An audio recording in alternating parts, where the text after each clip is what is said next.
Muy buenas, bienvenidos una semana más al podcast de Café y Hierros, la charla sobre entrenamiento, alimentación y mentalidad desde una perspectiva simple y flexible. Y hoy vamos a hablar de algo diferente, vamos a hablar acerca de un tema que normalmente leo por ahí en algunos artículos acerca de, por ejemplo, cómo crear un polvo de proteínas casero. Te dan una serie de ingredientes, te dicen lo que tienes que mezclar, en la proporción que lo tienes que hacer, y te dicen que eso es un polvo igual de válido a nivel nutricional en cuanto a la proteína que contiene, que si por ejemplo compramos uno que ya venga preparado. Entonces vamos a analizar uno de estos artículos que he leído y vamos a ver si realmente esto es así y hasta qué punto nos conviene tomar esto como suplemento proteico. Vamos a ver que quizás hay algunas cosas que no cuadran del todo y voy a dar mi propia alternativa a utilizar esto. Así que bueno, vamos a hablar de este tema. Creo que es bastante interesante para cualquier persona que esté, por ejemplo, pasando por un proceso de empezar a comer de forma más saludable, alimentarse bien, de forma nutritiva, hacer ejercicio físico. Así que bueno, es una duda bastante frecuente y creo que puede ser de ayuda. Como siempre, antes de nada, os recuerdo que me podéis encontrar en mi web ivyamazares.com. Ahí os he hecho una mano con el entrenamiento para ganar músculo y fuerza. Y si queréis recibir cada 15 días un mail con contenido adicional, os podéis apuntar en lifters.es. Así que lo dicho, vamos con este tema que me parece bastante interesante para cualquier persona que quiera mejorar su alimentación y que diga, pues mira, yo el tema de la proteína sé que tengo que consumir X proteína al día y no quiero consumir la típica proteína en polvo que me venden. Entonces, bueno, nos ponemos en Google, vamos a buscar y encontramos muchos artículos que nos dicen prepara tu polvo de proteínas casero con estos ingredientes que tienes en casa. Hay muchos artículos, como digo, de estos y normalmente todos dicen más o menos los mismos ingredientes. Así que vamos a analizarlos, vamos a ver el valor nutricional de esos ingredientes, de esos alimentos y vamos a ver hasta qué punto ese polvo de proteínas final, esa mezcla que queda del resultado de batir todo esto, es proteica y hasta qué punto es interesante a nivel nutritivo. Así que bueno, el primer ingrediente que normalmente nos dicen es avena. Nos dicen, vamos a mezclar una taza de avena. Bueno, si nos vamos a la avena, por 100 gramos vemos que tiene más o menos unos 7 gramos de grasa, unos 66 gramos de carbohidrato y unos 15-16 gramos de proteína.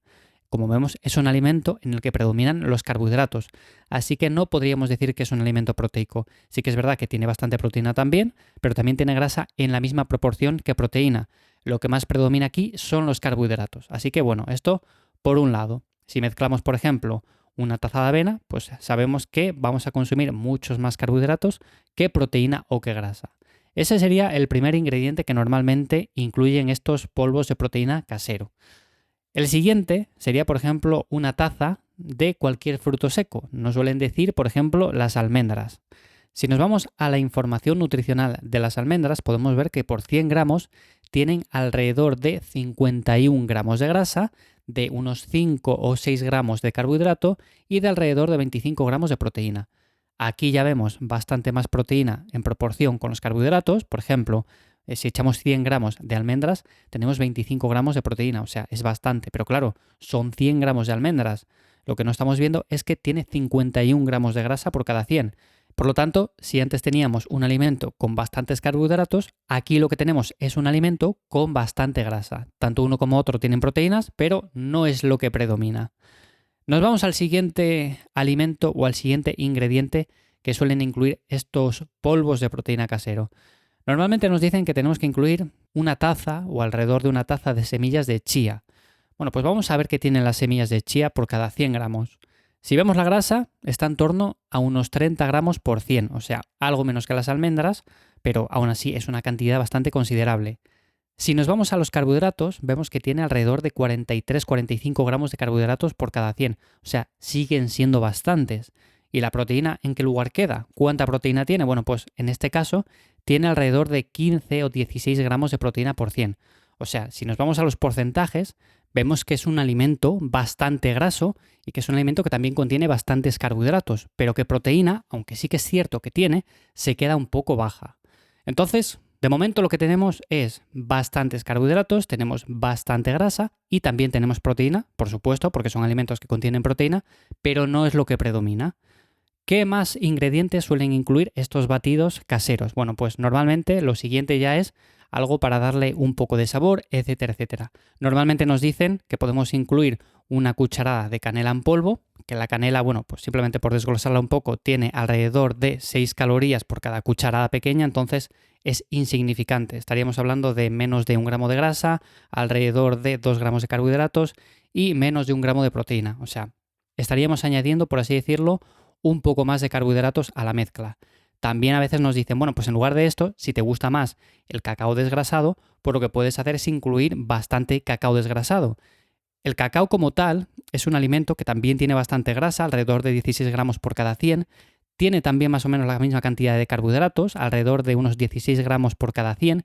Y tiene 25 gramos de proteína. Es un alimento que, en este caso, sí que tiene más proteína en proporción que grasa y carbohidratos. Pero si incluimos, por ejemplo, unas cuantas cucharadas de cacao desgrasado, además de esa proteína, estamos aumentando también el total calórico a base de más grasas y más carbohidratos. Así que, bueno, estos serían más o menos los ingredientes que nos solemos encontrar cuando nos dicen que podemos preparar un polvo de proteínas casero. Esto, bajo mi punto de vista, da una mezcla total que tiene bastantes calorías, que es muy calórica, y que tiene mucha grasa, que tiene mucho carbohidrato, pero en la cual la proteína se queda muy escasa. Como punto final, a veces lo que nos dicen, esto ya es muy gracioso, es, bueno, pues a toda esta mezcla tienes que incluir proteína en polvo vegana o proteína en polvo de suero. Claro, pero es que entonces no es un polvo de proteínas casero, porque ya estamos incluyendo algo que viene fabricado en sí. O sea, no hacía falta que yo hiciera esa mezcla de avena con almendras, con semillas de chía, con canela, con cacao en polvo. Todo esto es añadido y hace que ese polvo de proteínas que estoy comprando resulte menos interesante, porque igual en un momento dado quiero consumir simplemente proteínas y de esta manera estoy consumiendo muchos carbohidratos y mucha grasa. Y ahí es donde muchas personas tienen el problema de decir, es que yo estoy consumiendo bastantes proteínas y no pierdo peso. Si nos ponemos, por ejemplo, a valorar cómo es ese polvo de proteínas, porque claro, si cogemos esto y lo hacemos en nuestras casas, pero no sabemos la información nutricional de cada alimento por separado, lo más probable es que pensemos que estamos consumiendo proteínas. Pero no, no es así. Lo que estamos consumiendo, como digo, es una mezcla de bastantes carbohidratos, de bastante grasa y por supuesto de proteínas, pero en una proporción menor. Y por supuesto, si añadimos luego polvo de proteínas vegano o polvo de proteínas en suero, pues ahí sí que va a subir bastante la cantidad de proteínas, pero el paso que hemos hecho previamente de mezclar todo eso es simplemente para añadir más calorías de manera innecesaria, y lo cual va a hacer que muchas personas subestimen el total calórico que están ingiriendo. Así que, bajo mi punto de vista, esto no sirve. Podemos llevar una alimentación saludable incluyendo todos estos tipos de alimentos porque son buenos, yo los recomiendo, pero si lo que queremos en un momento dado es consumir proteína, al final tenemos que tirar o bien de alimentos como pueden ser unos huevos, como puede ser carne, como puede ser pescado, como pueden ser incluso legumbres, que las legumbres son un alimento que, aunque contiene carbohidratos, también contiene una buena proporción de proteínas. Entonces, bueno, tenemos diferentes alimentos que contienen bastante proteína, y si lo que queremos es hacer un batido 100% proteico, pues tenemos que optar directamente por aquellos que vengan ya preparados, o bien con proteína de suero, o bien con cualquier proteína vegana. Y a partir de ahí, por supuesto, si queremos darle un poco más de sabor, en lugar de meter más avena, almendras, semillas de chía o por el estilo, mi recomendación es que se mezcle con, por ejemplo, frutos rojos, que le dan un buen sabor, está muy bueno, y el aporte calórico que pueden dar es también mínimo. Así que normalmente lo que recomiendo hacer es optar por una proteína que no venga cargada de edulcorantes, y luego ya cada uno en su casa que le añada lo que más le guste, pero normalmente suelo optar por este tipo de cosas porque, además de que son poco calóricas, le dan un sabor muy bueno. Así que bueno, hasta aquí el episodio de esta semana de Café y Hierros. Quería comentar un poco este tema porque me parece bastante interesante para cualquier persona que quiera mejorar su alimentación y se encuentre con este tipo de artículos, de crear su propio batido de proteínas.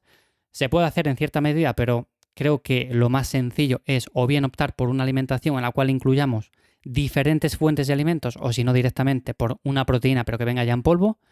Y nada más, espero que os haya gustado, que os resulte de ayuda para llevar una mejor nutrición.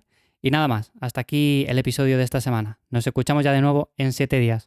Os recuerdo de nuevo que me encontráis en mi web ivyamazares.com y la newsletter en lifters.es. ¡Chao!